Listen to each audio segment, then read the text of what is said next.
Et c'est le moment de retrouver le dossier du 11-12 avec Jean-Claude Pont, bienvenue. Bonjour. Derrière ce micro, Jean-Claude Pont, membre très actif d'Artisans du Monde Saint-Malo, s'intéresse au commerce équitable et notamment des fleurs aujourd'hui. Oui, ça fait... Bon, au niveau commerce équitable, les fleurs, c'est quand même une petite partie du commerce équitable. Mais bon, je t'ai parlé de ce sujet parce que c'était récemment la fête des mères. Au moment de la fête, si on ajoute fête des mères et Saint-Valentin, c'est à peu près la moitié du commerce des fleurs, du chiffre d'affaires par exemple pour un fleuriste dans l'année. Et quand on achète un bouquet de fleurs, on n'imagine pas forcément les milliers de kilomètres que ces fleurs ont pu faire avant d'arriver chez nous. Parce que bon, on va dire que en gros, il y a le monde se repartir de parties. L'Amérique du Nord, qui elle, ces fleurs proviennent essentiellement de Colombie et d'Équateur.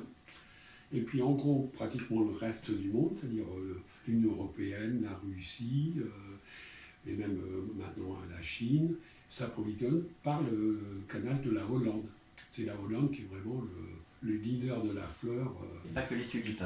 Non, dans le monde. Alors oui, historiquement, c'était la tulipe, depuis peut-être le XVIe siècle. Et alors la Hollande continue toujours à produire des fleurs, en particulier la tulipe, mais bon, souvent c'est sous serre. Et pour la moitié, dirons-nous, des fleurs qu'elle exporte, elle les a déjà importées elle-même, spécialement d'Afrique. Le Kenya, l'Éthiopie, et aussi Israël, un petit peu de Colombie, d'Amérique du Sud aussi, par exemple pour les œillets. Ça veut dire irriguer beaucoup quand même, non? Comment? Ça veut dire irriguer beaucoup, parce oui, qu'en Colombie, oui. notamment. Oui, voilà, alors c'est... Bon, pourquoi importer? Il y a plusieurs raisons. C'est l'eau, l'eau, ça c'est vraiment un gros problème. On fait venir des fleurs d'Afrique, dans des pays où il n'y a pas forcément beaucoup d'eau, où l'eau serait certainement utile à d'autres cultures. On parle de famine, surtout à ce moment, avec le problème de l'Ukraine, etc. L'Afrique importe du blé, importe des céréales, et par contre elle exporte des fleurs. Donc c'est sûr, ça serait mieux au niveau de l'eau déjà. Après, au niveau des gaz à effet de serre, c'est-à-dire que les fleurs qui sont produites par exemple au Kenya, du champ où elles sont cultivées, elles vont être transportées jusqu'à l'aéroport dans des camions frigorifiés. Ensuite, ça prend l'avion, puisqu'il faut que ça aille très vite. Oui. Donc c'est l'avion, et puis arrivé en Hollande, ça repart, par exemple en France, ou en Allemagne, en Espagne, encore soit avion, soit camion frigorifique. Bon, bien souvent ça transite par Rungis, et de là ça repart dans les régions, etc. Donc les gaz à effet de serre, c'est sûr qu'il y en a énormément. Après, pourquoi les Hollandais utilisent ces pays d'Afrique spécialement pour la fleur? C'est toujours le problème des salaires. Là, les salaires sont les plus bas, et ça fait d'autant plus pour les producteurs, parce que les marchands de fleurs, ce sont des grosses compagnies, bien sûr, qui sont quelques-unes à se partager tout ce gâteau mondial de la fleur, et en exploitant les travailleurs. Bon, et en plus, il ne faut pas croire que quand c'est de la fleur hollandaise, c'est beaucoup mieux, parce que, par exemple, dans les serres hollandaises, c'est beaucoup d'immigrés, polonais en majorité, qui sont exploités, qui sont payés souvent moins que le SMIC, etc. Puis je parlais toujours tout à l'heure là, au niveau de la fête des mères ou la Saint-Valentin. Par exemple, les salariés, dans l'enquête sur laquelle je m'appuie, disent qu'ils peuvent travailler 100 heures par semaine à ce moment-là, parce qu'il faut absolument... 100 heures par semaine? Oui, 100 heures par semaine pour les travailleurs, mal payés.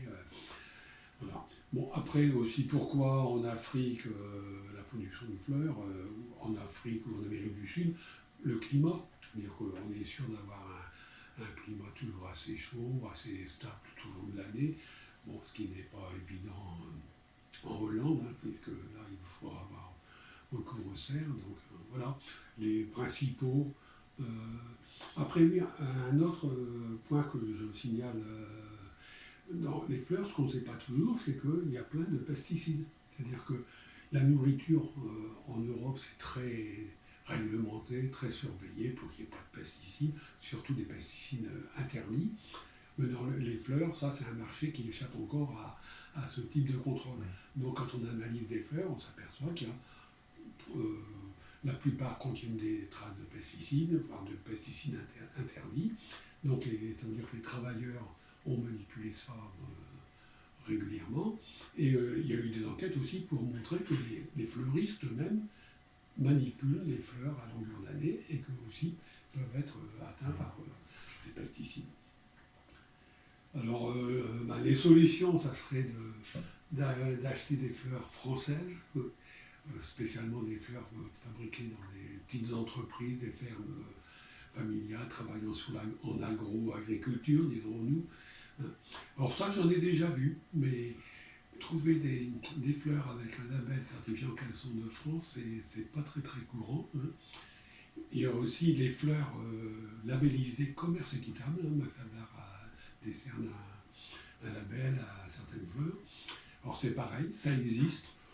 Dans l'enquête que je disais, on dit que des supermarchés, des chaînes de supermarchés en proposent, soit durablement, soit épisodiquement. Mais bon, moi je ne suis pas un spécialiste de la fleur, et je n'ai jamais remarqué de fleurs labellisées.